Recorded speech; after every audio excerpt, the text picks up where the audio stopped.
So I'm joined by the Tim and the Tonys of the sports world, and apparently some great games today and a bit of controversy maybe. Well, yes, I think we can offer all that up. Tony's with me. Just really go through the results. Canada Live Premier League. Peel stay top, Tony, after an 11-0 trouncing of Castletown. Yeah, super win for them. 5-0 at half-time.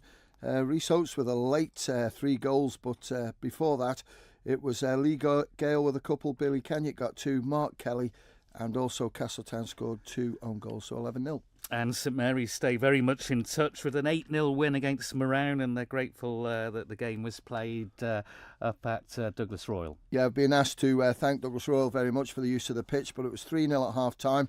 Carl Clark with a rare couple of goals. Craig Murphy got 2. Sam Kelling, home from university at the moment, he got a couple of goals. Jordan Crawley, and it wouldn't be right if we didn't have Jack McVeigh's name there as well on the score sheet. So another good result for St Mary's.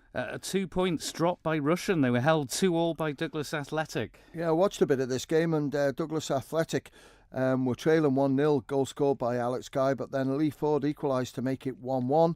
Lee scored just before half-time to make it 2-1 at the break, and then Jamie Johnston scored one early on in the second half, but points all shared by both clubs. And St George's, tight game at Glencrutchy Road, but they won 1-0. They move up to 4th place. Disappointing for St George's, but Laxey battled really well, and they said it was a bit of a soft goal to concede. It was midway through the second half, and that goal was scored by Furrow Davies. So the top of the table, it's Peel played 14 for 35, St Mary's played 13 for 34, Russian played 15 for 29, St George's played 12 for 26, and 5th place, it's Corinthians, didn't play today, played 13 for 25.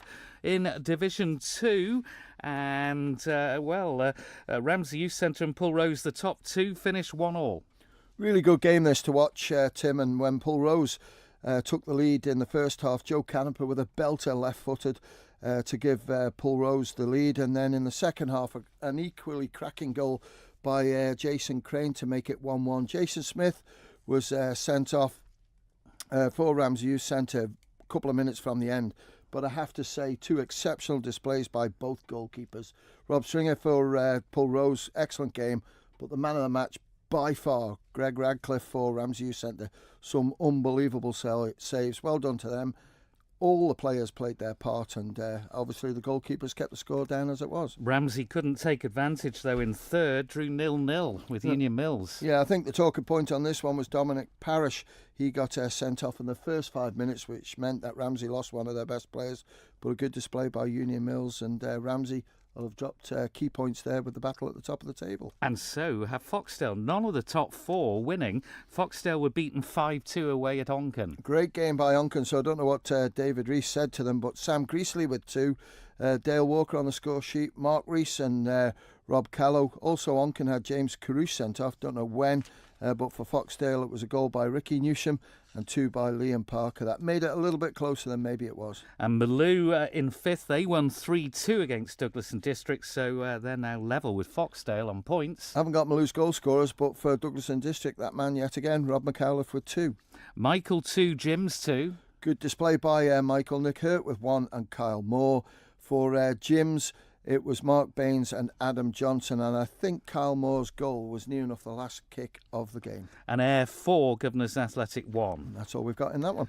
Combination 1, and the leaders are St Mary's still. They were going to be whether they won or lost, but they won again, 6-0 away at Moraun. Tight at half-time, it was 2-0. Paul Westwood with 2. Neil Brogan, blast from the past, Tim.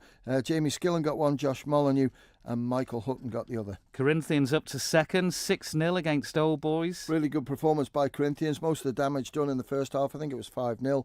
Darryl Hazlitt with 2. Ian Drake got a couple of goals. Jordan Cowan got the first of the day, and Adam McCulloch on the score sheet as well.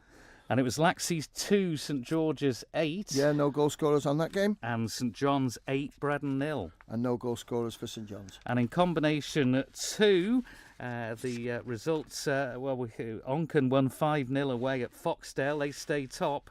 They do. Joe Rees with a couple of goals. Josh Dunn, Kane Kenyick, and a rare one by my mate Callum Raby. Well done, Calum. And they're even further clear because second place Union Mills 2, Ramsey 6. Haven't got Ramsey's goal scorers, but for Union Mills it was Daniel Henderson and James Gilbert with the second one. And Douglas and District 4, Maloo 3. Haven't got Maloo's goal scorers, but for D&D, Ben Hall, Josh Knight, Conor Kumar and Jamie Spicer.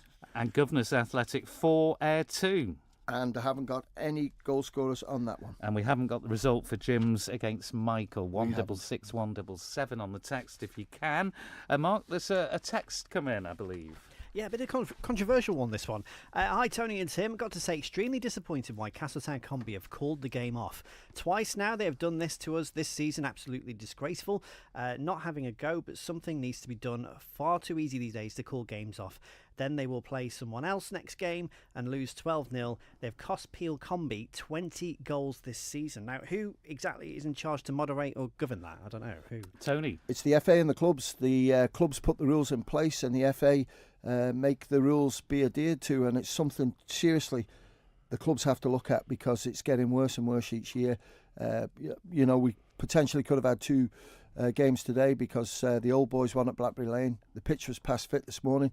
And yesterday it was fit and they called the game off, so something needs to be looked at big time. But surely someone who's got the power to sort of nip round the clubs or ring them or something and say, come on guys, this is enough. Well, the way it is at the The moment, rules need changing, don't they? 100%, because at the moment the club's trustees have the powers. Not the referees. Correct. That's been the line that it should be the refs, really, shouldn't it? I agree, Tim. If you're looking at the fitness of a pitch, they know whether a game's on or off, don't they? I know it's very difficult for some clubs because they spend a lot of money in the summer and they don't want it to be cut up quickly, but clubs are abusing the rule and it's something that the Alaman FA, through the clubs, need to sort out because it's making a mockery of everything. And I suppose if you hand it to the referees, they can be impartial. They're not going to, they're not going to be one-sided. They can, and referees. The thing that always worried me about it was that the referees, and they're totally in their rights to seek some compensation for going to have a look at the grounds, but they're tired of it as well, and they have said that they will go and inspect the grounds at a free charge, no cost. So it's all there in place, and I think now some clubs are starting to realise now that the rule that is there for the trustees to call the shots has been abused. Okay, thanks, guys. Okay, and a Happy New Year to everyone from the sport department. It's Ed Oldham next week in the chair. See you in the another new year, Tim. And Chris Cave will be back the week after that.